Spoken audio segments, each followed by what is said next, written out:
Are you nervous? What do you want to see tonight? What do you want to experience? Do you already know what you like?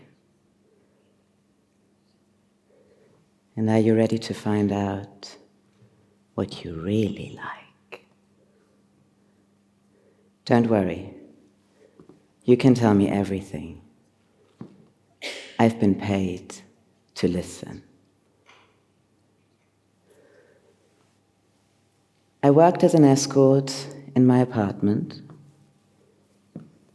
I was a cam model doing sex work online.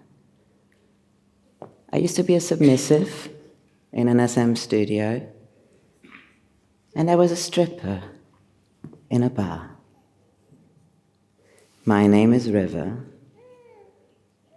and you better remember my name. I'm a character from a piece called Happy Nights, and Happy Nights is about sex work. But should I really call myself a character? Or am I just a person? Some call us non-professional actors, but we are very professional. But tonight is not about me. Tonight is about you, and you are all clients. Who taught you how to fuck? It wasn't your mommy, or your daddy, or your sexual health teacher, if you were lucky enough to have one that wasn't a priest. It was not even your lover. It was Jackie, or Scarlett, or Chantal. It was a movie called A Night with Veronica. It was the Playboy under your pillow. Because we are everywhere. You see copies of us in ads and magazines. You see pictures of us in the museums where we keep our culture and a bunch of stolen shit. If you see those beautiful, naked women in the big paintings, who do you think those women were? They were hookers. But you know that, right? You learned it all from us. The wanting, the touching, the sucking, the licking, the fucking, the coming. We are inside you. We're in your dreams. We're in your memories. We're in your fantasies. We're in your bedroom when you are having sex with someone else. And you are profiting from us. The only reason you get to be a decent person is because they are indecent people. You get to be clean because we are dirty. You get to spread STIs because we take the blame. You get to pay the cops that raid our workplaces because we pay taxes. The magic word is choice. Because who would choose this? The real question is, who gets to stay decent and who needs to stand up? Who gets to choose a career and who needs to get a job? Believe me, I tried real hard to be a decent woman. But I figured out very quickly that being an indecent woman pays much better. But some of you know that, right? Some of you had to get a job. Some of you are raising someone else's child. Some of you are serving someone else's drinks. Some of you are healing someone else's wounds. Some of you exist for someone else's needs. Because every job where the client is king is about making someone else feel like they're the center of your world. I used to be a waitress. I used to be a cashier in a supermarket. I used to sit next to that constant beep, beep, beep for 8 hours a day until one day my friend asked me to try my luck in the club. And I did. And it worked.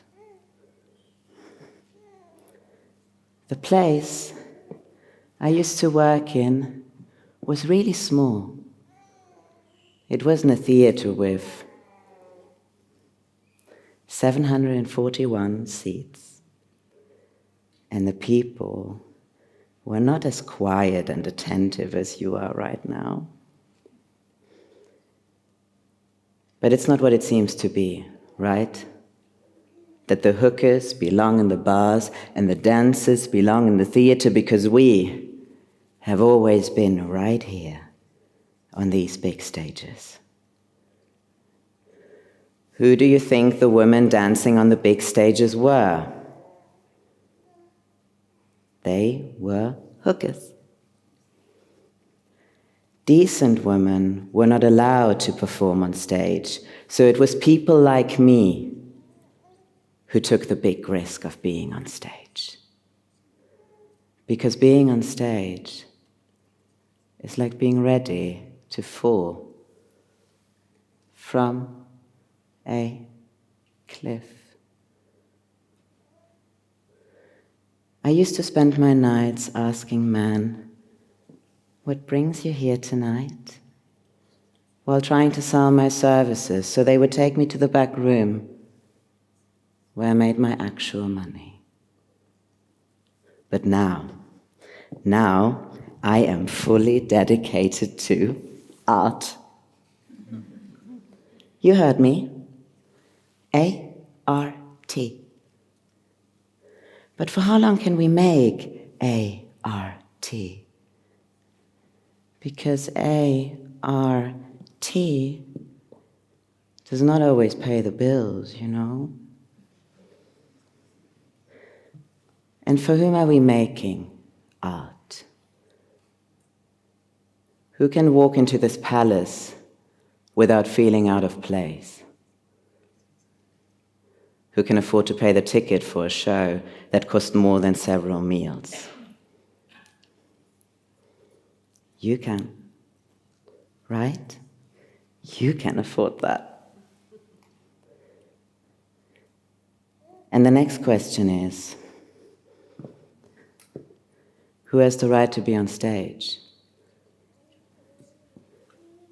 Who deserves to be heard, to be admired, to be applauded, to be loved? Theater was always a place for outlaws, outcasts, freaks, rebels. Theater can be a place to hide, a shelter, a place to dream with eyes wide open.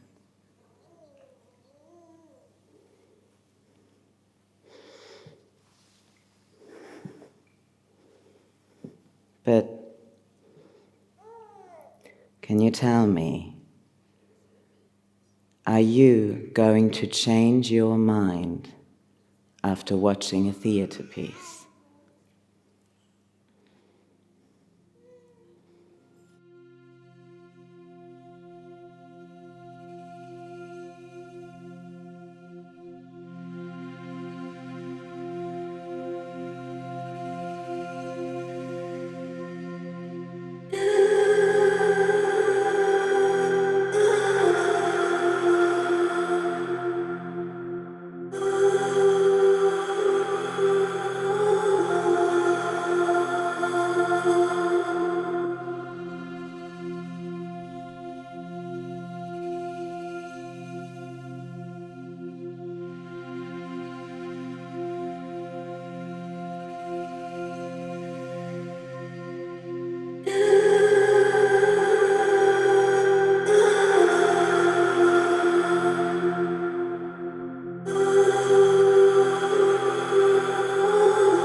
Don't give me your heart, I'ma break it. Give me your money, I'ma take it. That's how I do it, yeah, that's how I do it, yeah. Be careful with me, that's how I do it, yeah. Don't give me your heart, I'ma break it.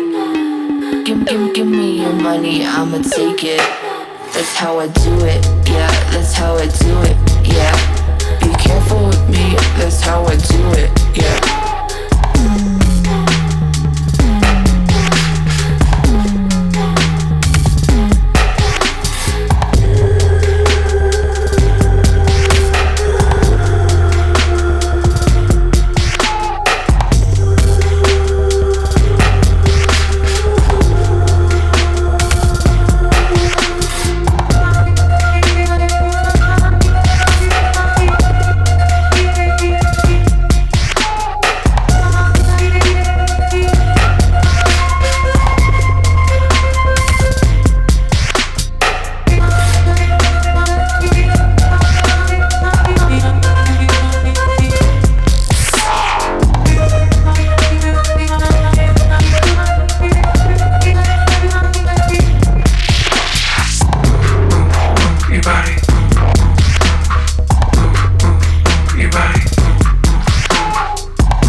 Dear friends of performing arts, dear honorary guests, dear Lola Arias.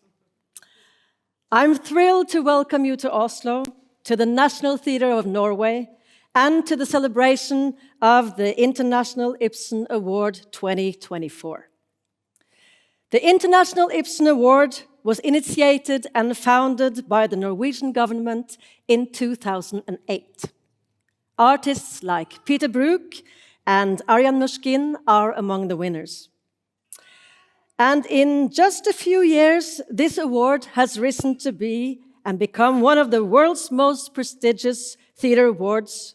Here at the National Theatre, of course, we like to call it the Nobel Prize of Theatre. The award bears the name of Henrik Ibsen, still one of the most performed playwrights in the world.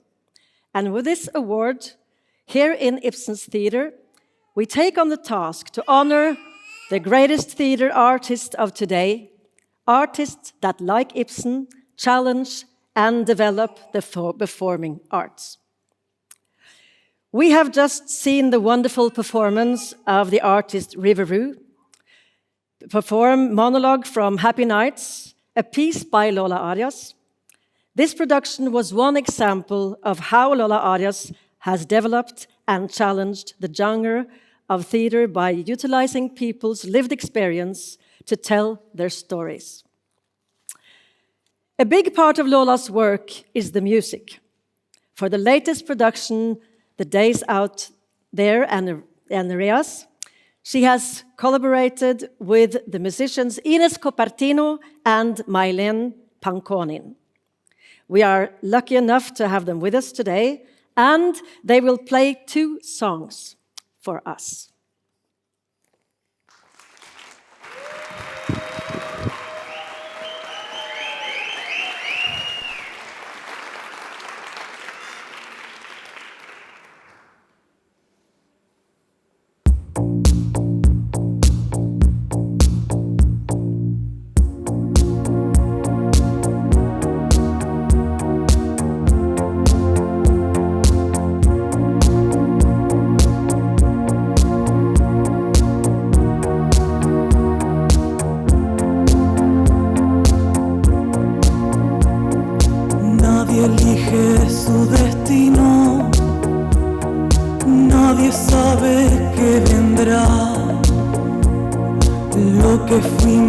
ya no importa, lo que viene se verá.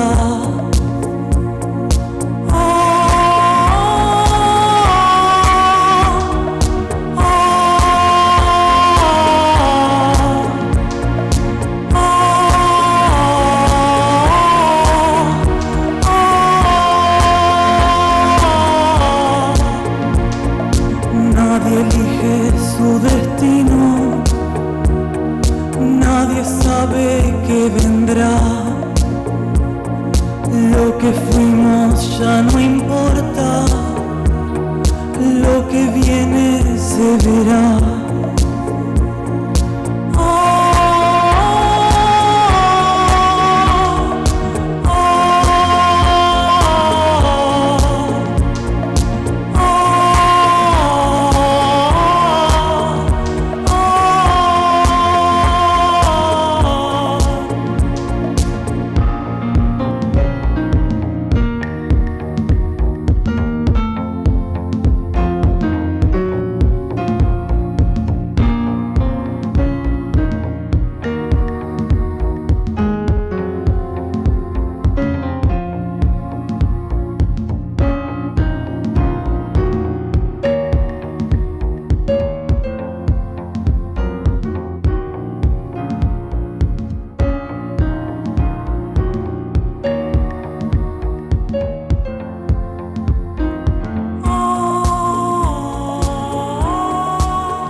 Y partido el corazón, los hijos de Pato la esperarán detrás de las rejas. Nacho sabe que el dinero no se consigue sin temblar. Yoseli quería ver el mundo y no salió del aeropuerto. No me digas que no te acordás de mi nombre. Yo soy la que se rompió la cabeza. Nadie sabe cómo es vivir en cuenta regresiva. El pasado te persigue y el futuro no puede llegar.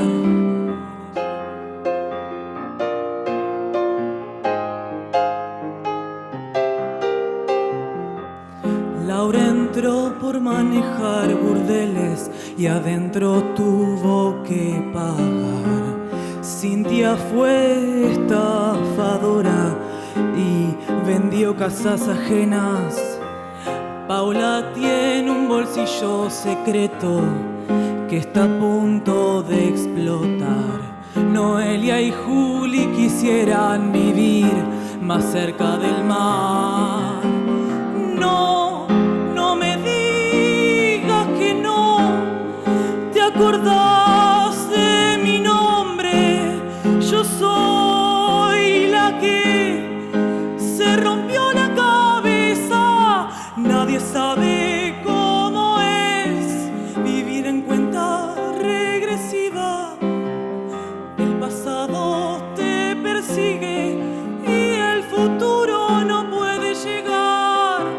Nadie sabe cómo es vivir en cuenta regresiva.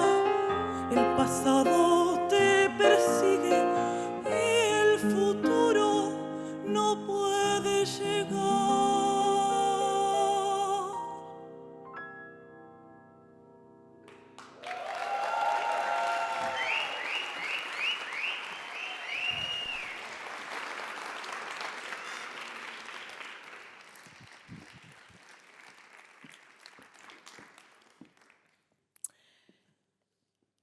7 international senior figures from the world performing arts form the committee for the International Ibsen Award.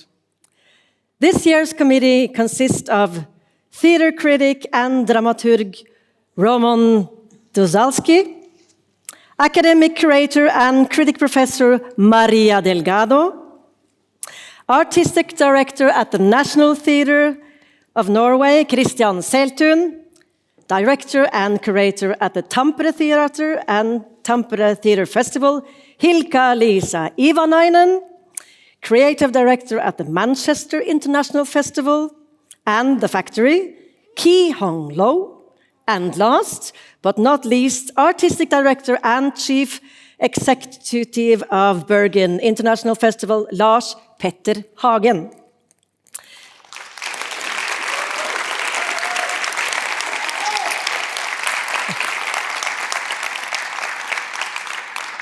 They travel all over the world to see performances and do wide research before finally deciding on a winner.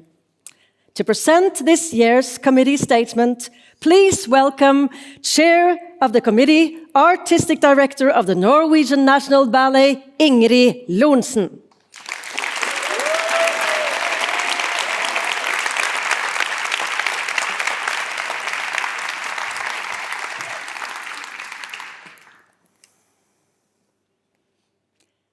For 25 years, Lola Arias, the Argentine writer, musician, actor, director, and filmmaker, has been making work that questions who makes theatre and why. By bringing those whose stories are being told into the very process of shaping and performing the work, she has asked profound questions about ownership, agency, ethics, and art making. Arias' work has been both grounded in the context in which it is made and transnational in its focus and impact. It is for her internationally impactful body of work in the genre she terms documentary theatre that her key contribution to theatre making lies, creating performances with rather than simply about the people whose lives and experiences are being presented on stage.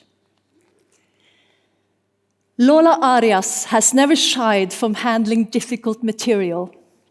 Hers is a theatre that focuses on the unfashionable, the silenced, the erased, and the marginalized.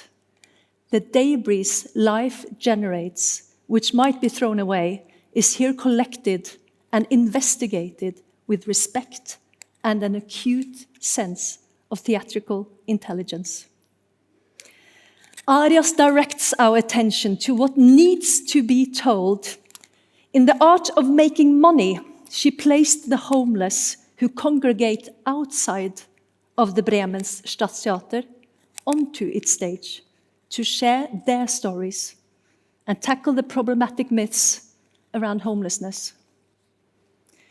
In her 2009 production, Mi Vida Después, My Life After, she worked with performers who used their parents' experiences under Argentina's military dictatorship to provide a theater of testimony, where making performance offers a mode of restaging the past. By putting on their parents' clothes, handling their objects and mementos, projecting their photographs, and reading out their letters, they become stunt doubles who recreate their parents' lives, lives which were erased, lives which were secretive or misrepresented to their children.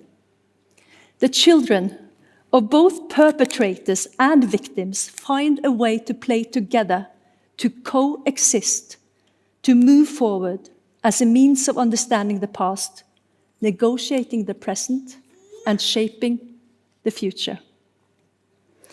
In their trilingual Campo Minado minefield on the Malvinas Falkland conflict and its legacy, she worked with 6 veterans whose encounters acknowledge both shared points of reference and differences that cannot be reconciled. Theatre is here presented as living history that needs to be navigated by all those concerned. For Arias' performances are pathways, not monuments. They retell, reimagine, and correct history in the way that the performances present historical events from numerous perspectives. Instead of reporting, the performances act, like the plays of Ibsen, as devices of unsettling. They displace the audience's desire to be caressed by the fictional, pushing us to experience what happens if we engage with how the factual is constructed through representation and history. The dramaturgy and spatial configurations within the performances Arias co-create breathe the air of the contemporary. She works like an intermediary, not excessively preoccupied by theatre as a visually spectacular art form, but deeply investigating body, gender, both in binary and non-binary formulations, history, violence, and the intergenerational. With Reas and Los Días Afuera, the days out there, which we've had the good fortune to engage with here in Oslo, Arias and a wonderful cast and production team have celebrated the power of art to insist on spaces for conversation in a global society and political reality that is too often determined to erase such spaces. We have all been reminded through Arias' work of the joy and pleasure in the human spirit. Muchas gracias, Lola Arias.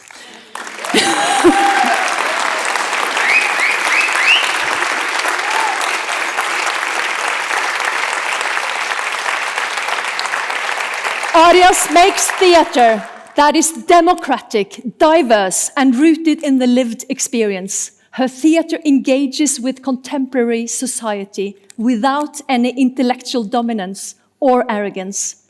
Lola Arias works in the spaces between film and theatre, music and performance, poetry and prose, theatre and life, birth and death, forging a remarkable body of work that recognizes the complexity of the histories we inherit and the narratives we choose to forge from those histories.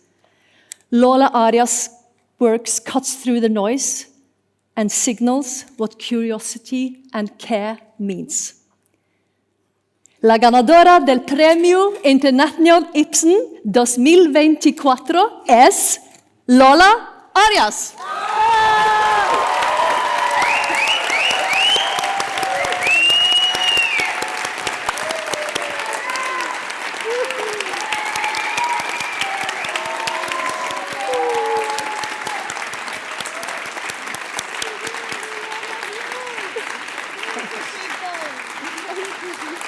For the wonderful speech.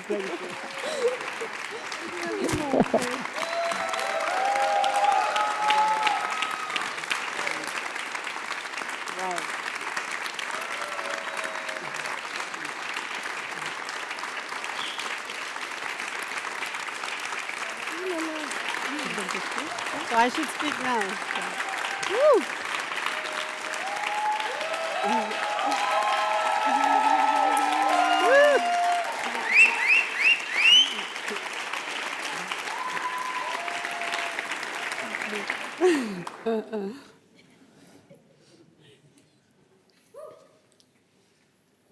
Thank you, everyone. I would like to read something. I hope I don't mess it up too much.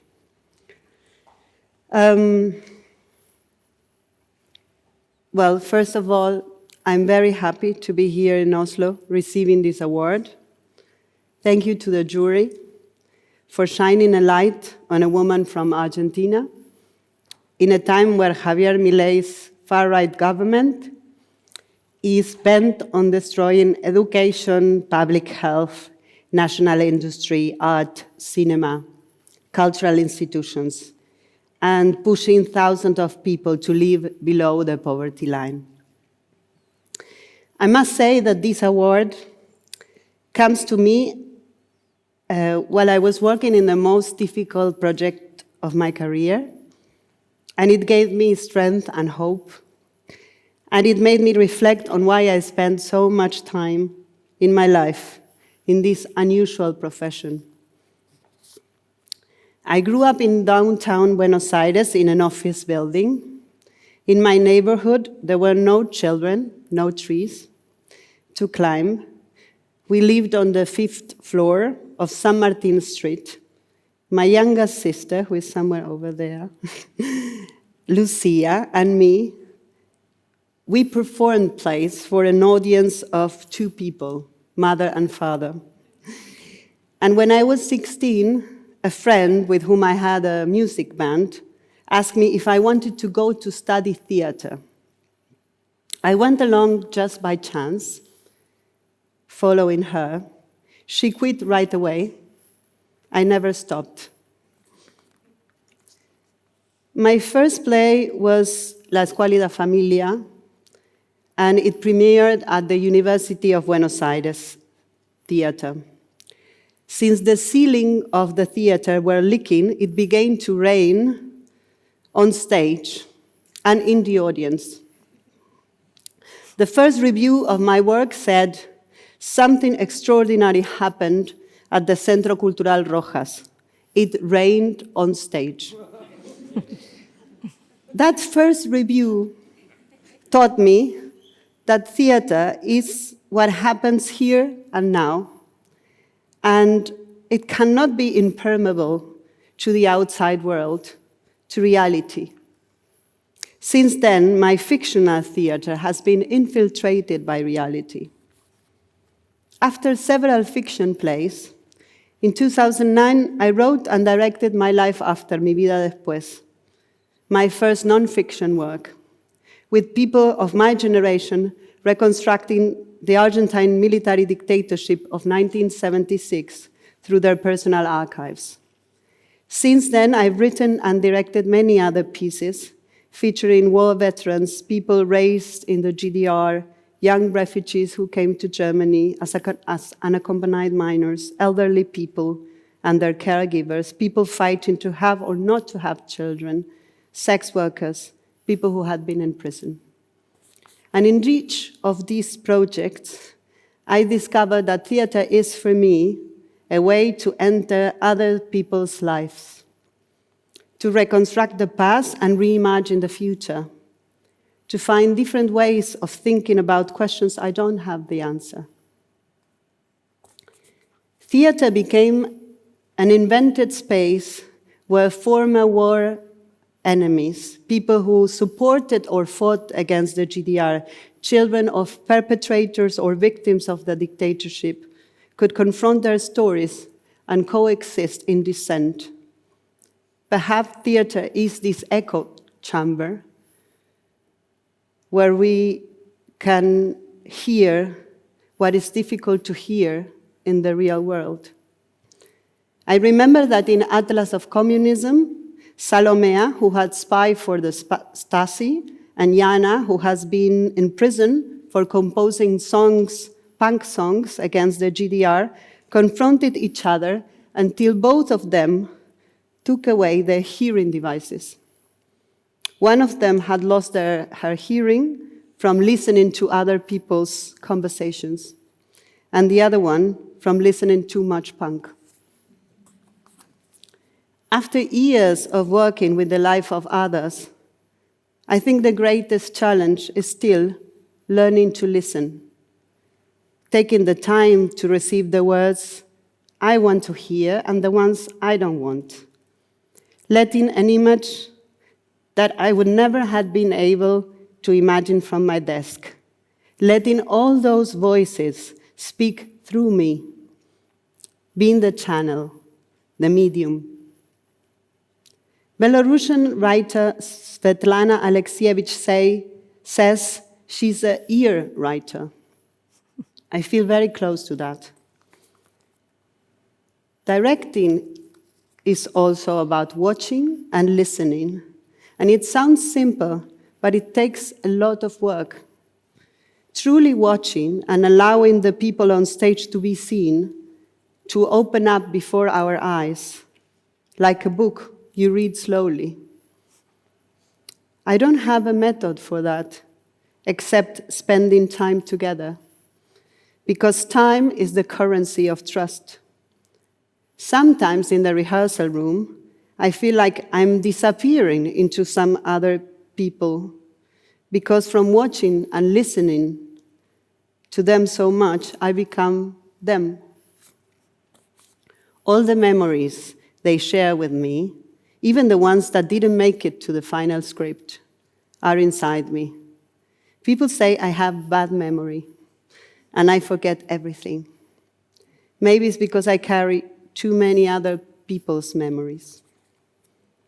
As I moved from fiction to non-fiction, many times I heard people telling me that what I was doing was not theater, because I wasn't working with professional actors, or I wasn't a writer because I was simply editing someone else's testimony.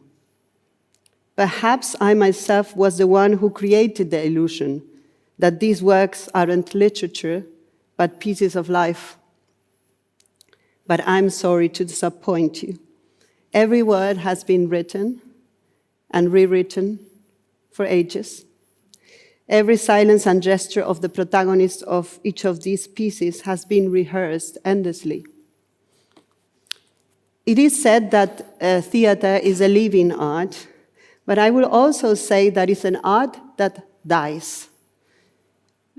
Of each of these works, some documents will remain, but nothing what truly happened on stage. Perhaps that's why I create work about living people, and the plays are rewritten over the years. I like to think that my works don't live for posterity, but they mature, age, and die, like their protagonists. Sometimes I also think my plays are full of ghosts, because in them live all those fallen in war, people who died in prison, people who drowned across the Mediterranean, crossing the Mediterranean, trans women who were murdered, missing mothers and fathers. And these ghosts hold our hands in the darkness and allow us to invoke them. I remember Marcelo Vallejo, one of the protagonists of Campo Minado, wore a t-shirt with the picture of his friend Sergio, who died beside him during the war, every show. Marcelo dedicated each performance to him. Perhaps theater is also a ritual to reconnect with our dead. Many times I'm asked, but what happened to the protagonists of your works when the play ends? Life is no longer the same. They've rewritten their life stories and shared them with the world. They've created a distance that allows them to see themselves from the outside. But life goes on. What comes next? All my plays reconstruct the past, but they really are asking about the future. Being able to imagine the future is a privilege for those who don't have the challenge of surviving every day. Perhaps these pieces, these plays, give them tools to imagine possible futures. I would love to have here on stage the 108 protagonists of all the works I did to be here with me tonight, because they taught me to think from new perspectives. But fortunately, I have the 6 protagonists of Los Días Afuera who came with me. I want to end by especially thanking the 7 women producers, dramaturgs, researchers who have supported my work for many years and who do the hardest and most invisible work of all. So, Sofia Medici, Luz Algranti, please come up. Sofia Medici, Luz Algranti, Lucila Piffer, Laura Nicolás, Viviana Méndez, Mara Martinez, Gemma Juárez Allen, please. All these wonderful women, please come. Vengan, hermosuras.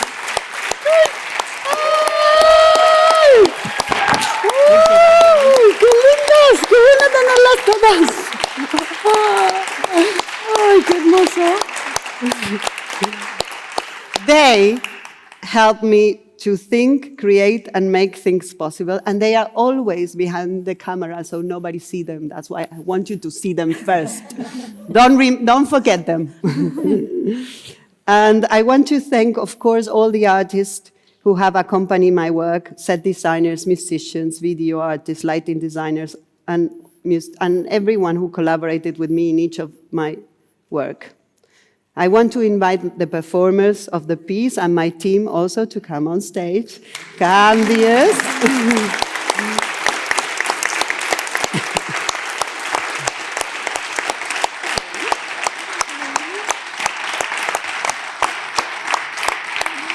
It's getting a bigger.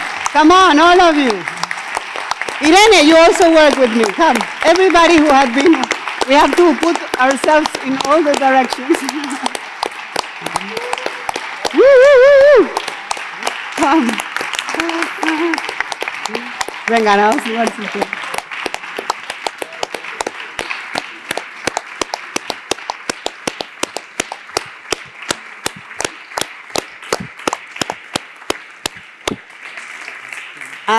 I would also like to invite my partner Alan, who has supported me with his love for many years and gives me feedback on everything I do, even this speech that I'm reading right now. So please come.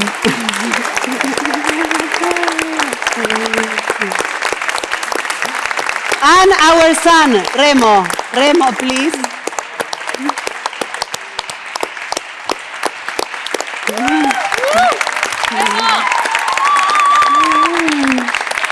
Also feedback.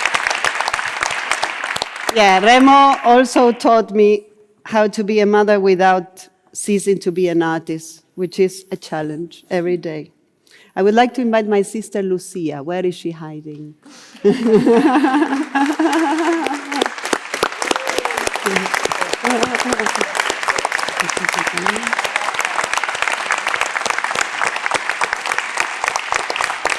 I get someone? Because she was with me from the beginning, doing theater at our place. And she's also an inspiration. Now you can see that behind my name, there are many people. Because in the end, theater is a way of expanding the family and spending time with people, imagining things in a room without windows. Thank you, everyone.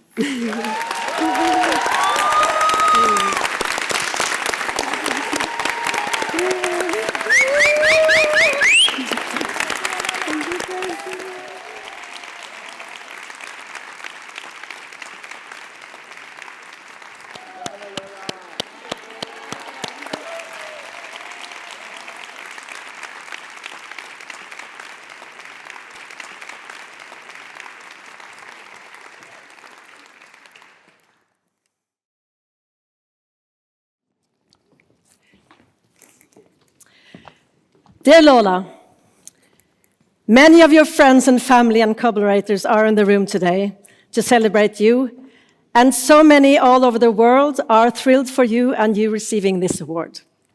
It is testament to the original purpose of the International Ibsen Award to honor an individual that has contributed to the global dramatic art or given the theater new artistic dimensions. We have now reached the official presentation of the award. Representing the Ministry of the Culture and Equality, State Secretary Even Aleksander Hagen will present the award.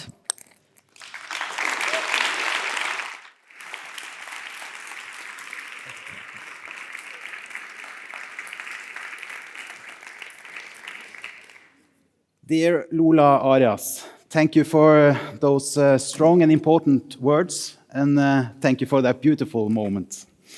Dear guests here at the Nationaltheatret, today we are paying tribute to one of the greatest artists of the theatre world with the International Ibsen Award.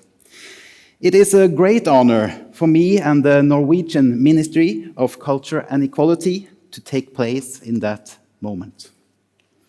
The award, named after Henrik Ibsen, is one of the highest honors of dramatic artists can attain.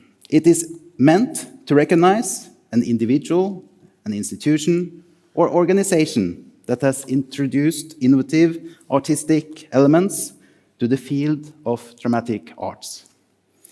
It is beyond doubt that this year's award winner has done exactly that. And as the jury so importantly pointed out, Lola Arias' significant contribution lies in creating performances with people, not just about them, addressing ethical considerations in the storytelling process. She involves individuals whose stories are being told in the creation and performance of her works, emphasizing ownership and agency.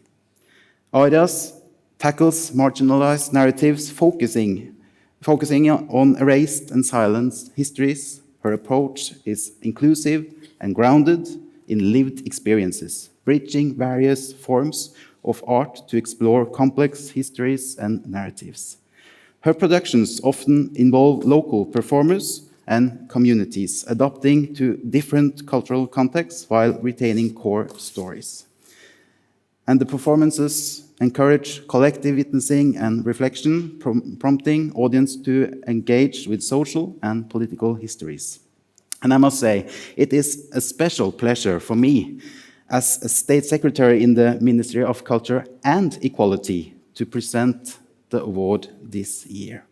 It is important to create a space where there are equal opportunities to participate in and contribute to society through art and public conversation. And Arias makes theater that is democratic, diverse, and rooted in lived experiences.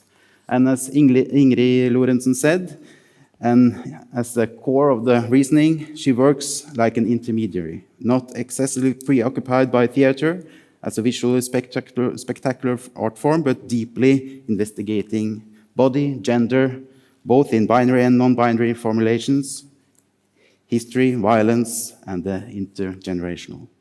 So it's a great honor for me to officially hand over the beautiful statue and diploma and to say my congratulations to Lola Arias, the winner of this year's International Ibsen Award.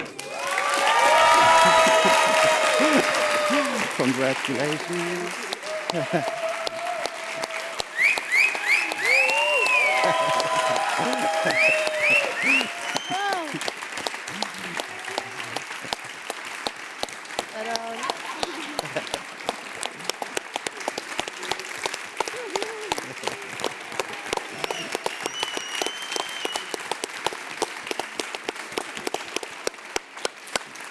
I think I'm done. Yeah. I was supposed to make... I think I got confused and I made the speech before they gave me the prize, yes. But who cares? We go on with the other things. Thank you.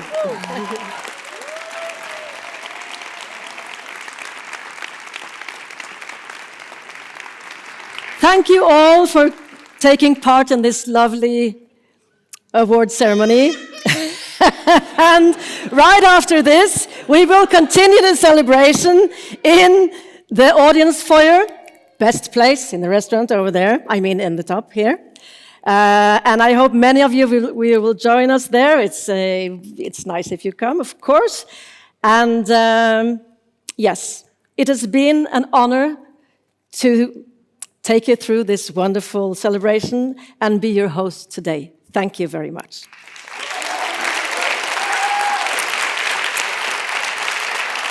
And now, for our last musical piece of the day, please welcome again the wonderful Ines Copertino and Mailen Pankonin.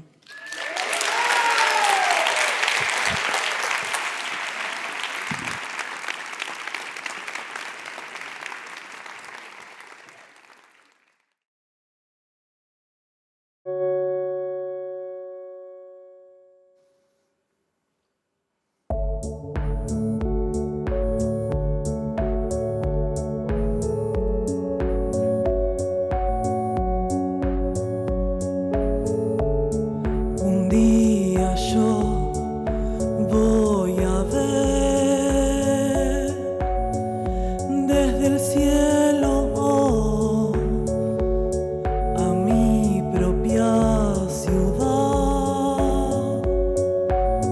El miedo de volar es solo para quien tiene dinero,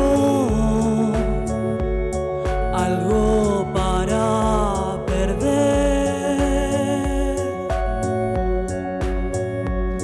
París o Nueva York, Barcelona o Milán, no sé cómo serán todas esas ciudades.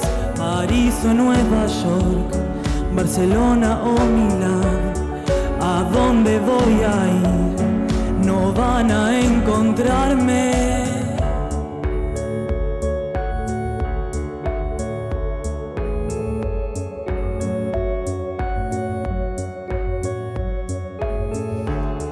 Quiero llegar al fin del mar, el lujo navegar sin mirar para atrás, perfumes de galán que me hagan olvidar de tu nombre y de todo lo demás.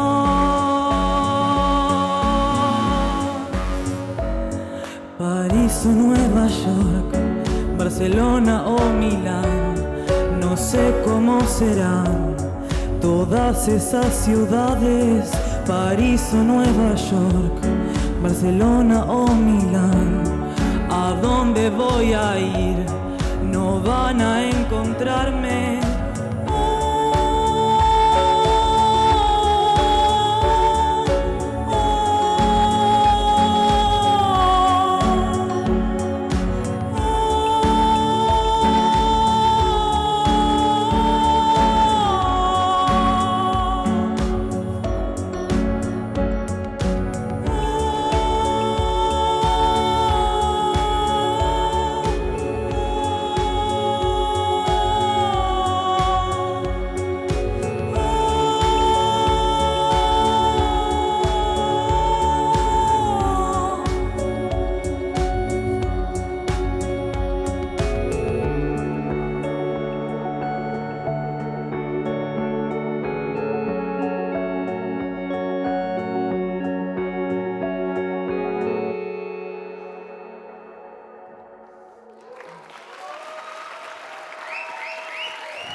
Thank you very much.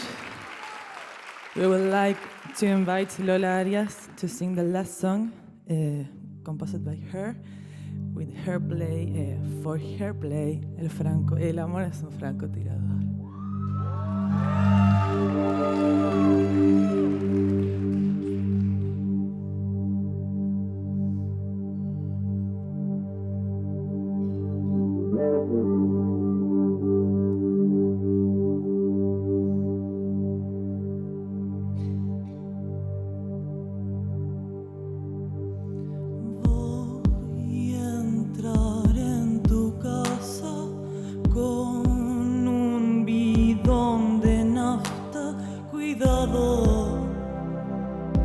Voy a prenderte fuego,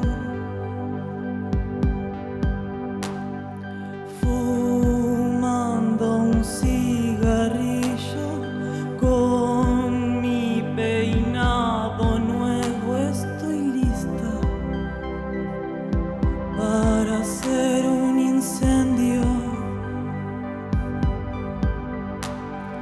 Voy a quemar tus libros, voy a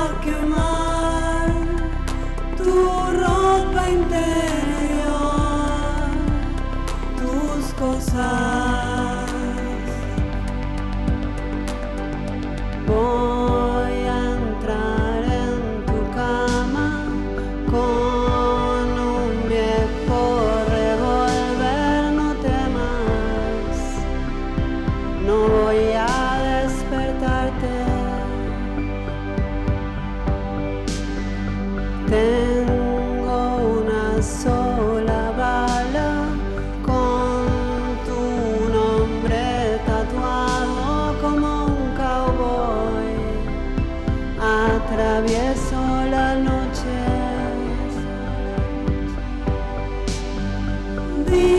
Dispararé en tu pecho. Dispararé en tu corazón. Toda la sangre al techo.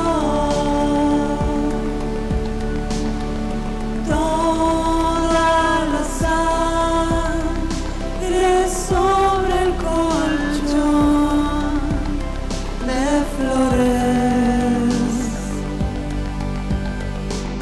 El amor es un francotirador.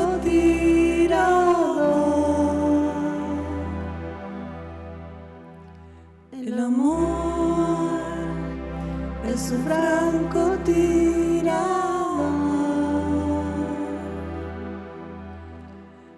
El amor es un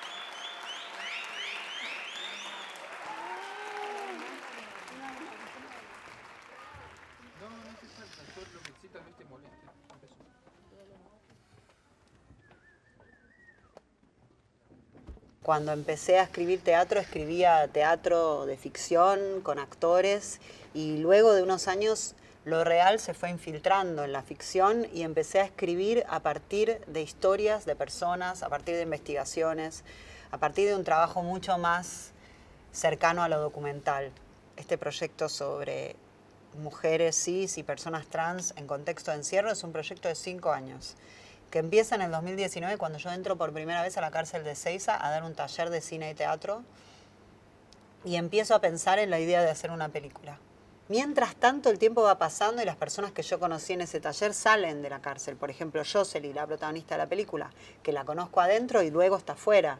Entonces se va modificando quiénes van quedando y a lo largo de talleres con personas liberadas va constituyéndose un grupo, que son las protagonistas de la película. Cuando salí de la cárcel, mi hermano me vino a buscar en mi auto.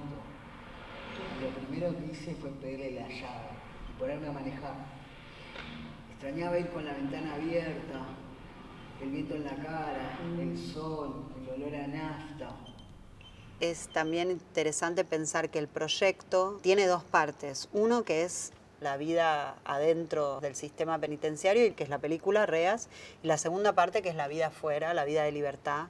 Cómo es volver a casa, cómo es reconstruir tu vida después de la cárcel, cómo es encontrar un trabajo.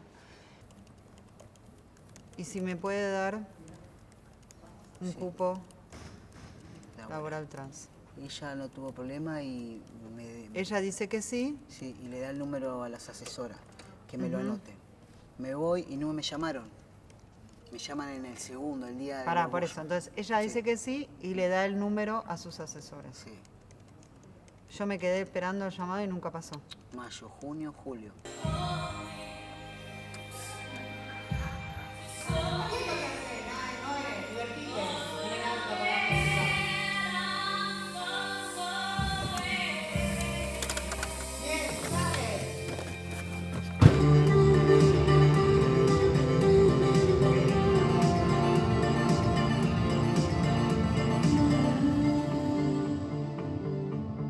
Dirigir a personas que nunca estuvieron sobre un escenario es un desafío enorme.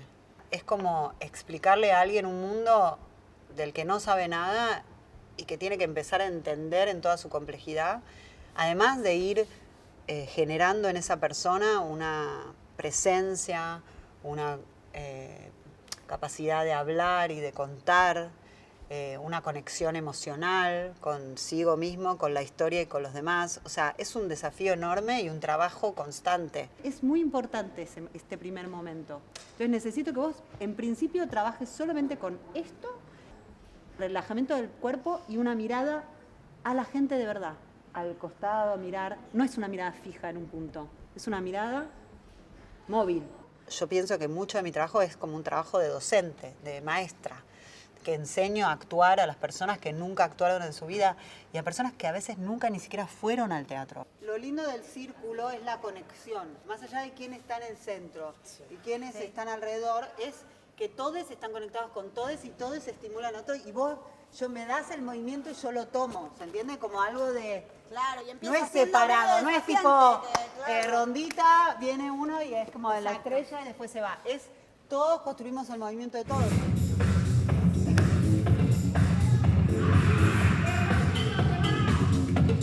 Este proyecto es el proyecto más difícil que hice en mi carrera. Son las personas más vulnerables con las que trabajé. No tener viviendas dignas, no tener trabajos, estar realmente afuera de la sociedad. Hubo que hacer un montón de cosas que obviamente no hice sola, con abogados, con trabajadores sociales, con productoras que armaron toda una serie de movidas para lograr las condiciones mínimas que necesitaban esas personas para poder estar acá, arriba del escenario.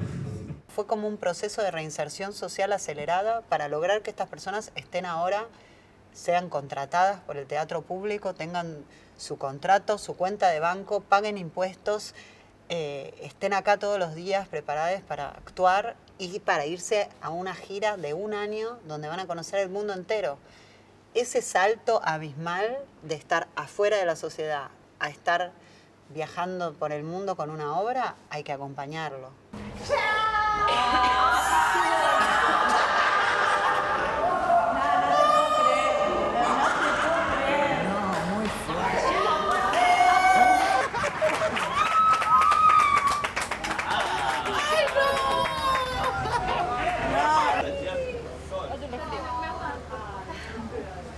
¡Vamos, Steffi, ¡Vamos, Steffi! ¿Quién está ahí?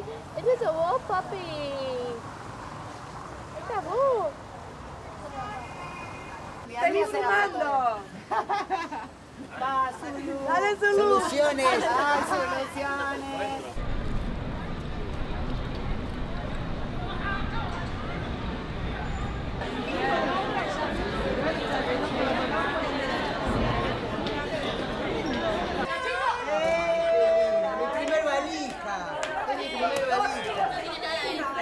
Así que me voy con este equipaje rumbo a Europa. ¿Quién iba a decir, Muy contento.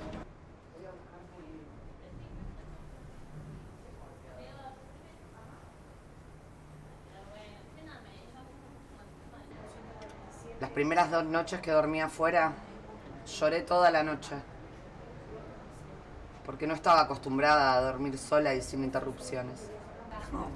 ¡Qué pena de las arras! Y la loquita de la negrita, la más linda de todos los mundos. La reina de las marres. Bueno, más o menos me lo acuerdo. Yo hace 1062 días que estoy en libertad.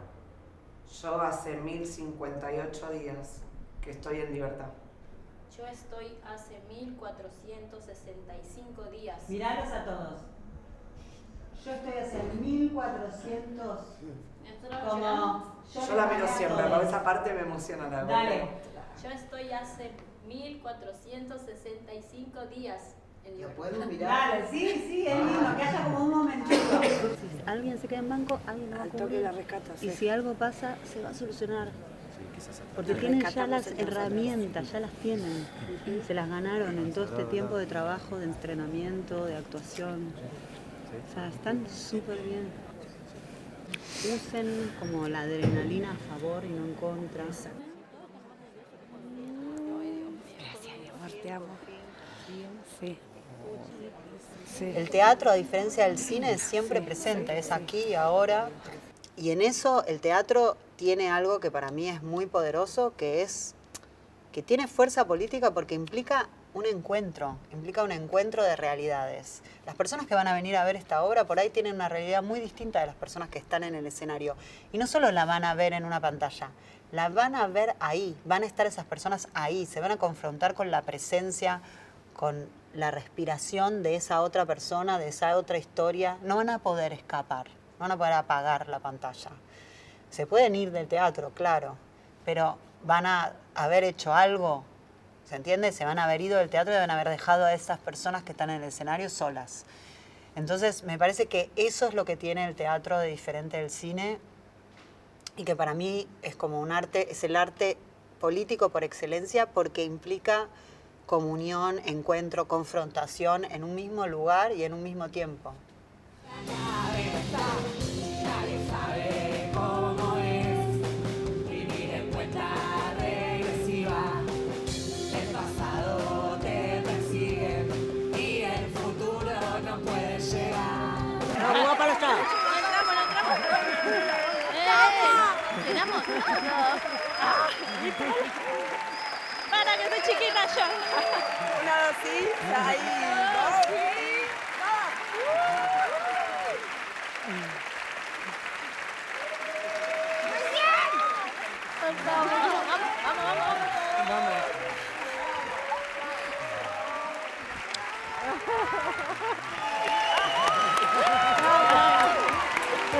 ¡Te amo!